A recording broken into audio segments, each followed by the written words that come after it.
Welcome to AORUS Computex 2025. We have such a large ballroom here. Let's go check out some of the awesome products they have on display. Ladies and gentlemen, this is the GeForce RTX 5090 Extreme Waterforce Waterblock Edition, 32 gigs of VRAM, and we've been using this in some of our projects so far. However, we've had trouble with it, and this is a little bit of feedback for Gigabyte. It's not bashing on them in any way, but they have a leak detection system on here which comes around all of the fittings here, and anytime a bit of water touches that, it actually won't let the GPU work. So the GPU will not be able to power on at all, and it will flash red, indicating to users that there is a leak. However, we've been having issues with certain fittings on the market. Once you put them in, the fittings themselves actually trip the system, and then you're not able to use the graphics card at all. And so the only fix that I was able to do was to get a smaller fitting so that there would be no overlapping on top of the system. Or what I actually did was I ended up ripping it completely off, and then the GPU was completely fine. So what I recommend from AORUS is that they implement a switch design on here where they can actually turn the leak detection system off. It has been causing a lot of issues recently, especially with the earlier edition as well. I had the same issue in the Spider-Man setup as well, where I had I think it was a 3000 series or a 4000 series, I can't really remember. But yeah, same issue with the 5000 series. So I really want them to improve that design and provide a switch or something in the BIOS that could just switch it off if people are having those issues. Now, for those of you that don't like custom loops, we've actually got the Extreme Waterforce AIO cooled edition. So we have the full shroud built in with a 360mm radiator, sleeve tubing as well, same specs, same PCB, same graphics card, but just cooled with an AIO cooler. So if you are AIO cooling the CPU, you just need to make sure that your case has compatibility for another 360 radiator, so perhaps at the front or the side of the motherboard tray, and then the CPU AIO cooler can go up the top. Is it just me, or have GPUs shrunk this year? No, they haven't shrunk, but Gigabyte does have a solution for your smaller profile PCs. This is the Gigabyte GeForce RTX 5060, believe it or not, and it can power 4 monitors at a time. This is an 8GB model, and you can see, look how small the footprint is. You can use this for mini compact PCs. I'm actually thinking maybe I should create an editing rig for the next Computex that we come to, utilizing one of these. It only requires an 8-pin PCIe connection, and it's only a dual slot card, 182mm in length. What do you guys think? Should we attempt the world's smallest gaming PC with this? Let me know in the comments, guys. I hope Gigabyte follows in this footstep and not in this footstep.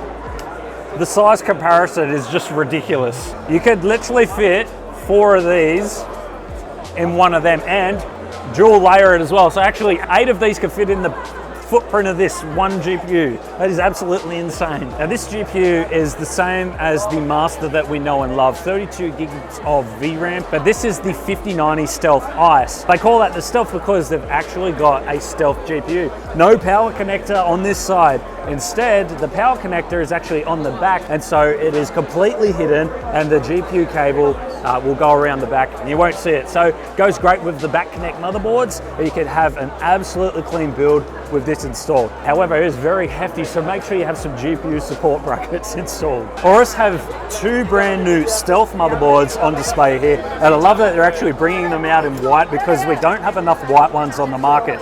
So this is the X870, and we also have the B850 motherboard version over here. And if we turn it around, all the connections are at the rear here. So there are some super clean setups over there which have all of the cables hidden behind the rear.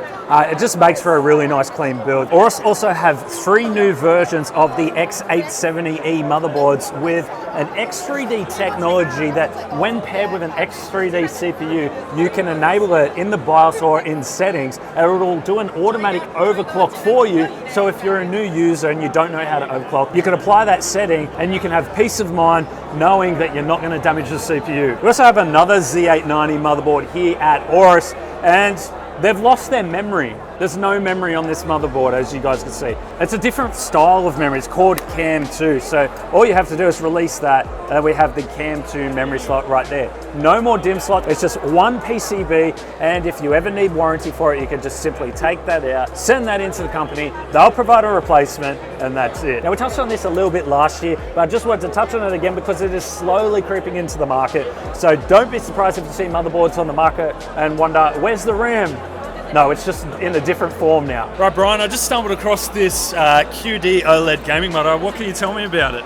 Well, thanks, Corey. I'm probably a bit more qualified than the actual staff here to tell you more about the monitor because they couldn't get the tactical switch to work properly just before, but they had to turn off the FreeSync, which was enabled. So once you do that, you then got access to turning it down to 24-inch and 500 hertz, 1080p for instance, if you want a lower resolution, higher frame rate, or you can still have it at that 1440p at the higher resolution. Now, 500 hertz, really good on a monitor like this, and it's interesting that they target the 500 hertz rate there because Windows 10 has a 500 hertz cap.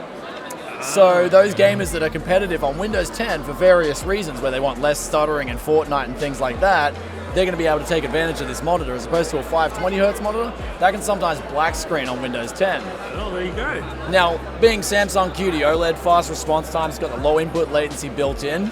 This thing is actually going to be extremely good for gamers at 1440p. Yeah, right. Like, absolutely gorgeous panel too. Gloss screen as well, which is what you want if you're just getting immersed in the games.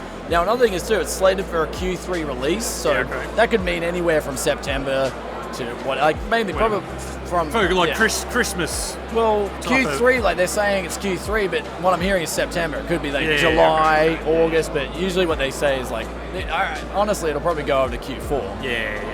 Because they haven't even got a price on it. So in terms of how much you're going to pay for this thing, you just don't know. And it's kind of like, well, you should have a ballpark figure surely by now, but it's absolutely gorgeous. I think a lot of people will absolutely love this if they get it for pro gaming. But another thing is too, it's got the calibration out of the factory. They're calling it Delta E2 or whatever. This thing is going to be calibrated so you can work and game on this thing and enjoy the best of both worlds straight out of the box. Isn't that fantastic? It's pretty good. Yeah, actually really good. So, excellent. Right. Well, thank you so much for doing my work for me. You're welcome, brother. Thanks, guys. Hi, Brian. We've just visited the AORUS suite. What was your favourite product here on display? Actually ended up being that $500 OLED. Oh, yeah. Okay. Like, that's affordable. Yeah. And 280 hertz, I mean, as much as I look at 500 hertz, like, how many, like 0.001% of the population's needing 500 hertz. Like, let's be real. Like, you can get good on 280 hertz. Yeah. You don't have to go spend double the money just to, and then you got to get the hardware. To run that 500 hertz. So yeah, I'm putting on that LG OLED, the gloss panel on. I actually did a semi-gloss, looked really good. Pretty good item. So yeah, that'd be my favorite pick on the Gigabyte booth. So how about yourself? For me, I would say I'm more in the graphics card section. I like the water-blocked RTX 5090. Now, I know water cooling's not your thing. I heard you bashing it yesterday. Yeah, absolutely. I took a dump on water cooling. I'm going to be honest, I took a little bit of a dump on it as well. The leak detection system on there is actually faulty. I've had a few builds, not turn out too well. Well, like I ripped it off. But I still like it because water cooling's my life. Yeah, I mean, some of those monitors are still leaking. They're a bit buggy, so hey, they're still in development. So yeah, but thanks for having me on your channel, man. Love everything you do. We're good friends outside of YouTube, guys. He's an awesome guy. Anyway, thanks for watching, guys. You can check Tech Yesterday out as well. I'll leave his channel in the description. But we'll see you guys next time. Cheers, bro. Thanks, guys.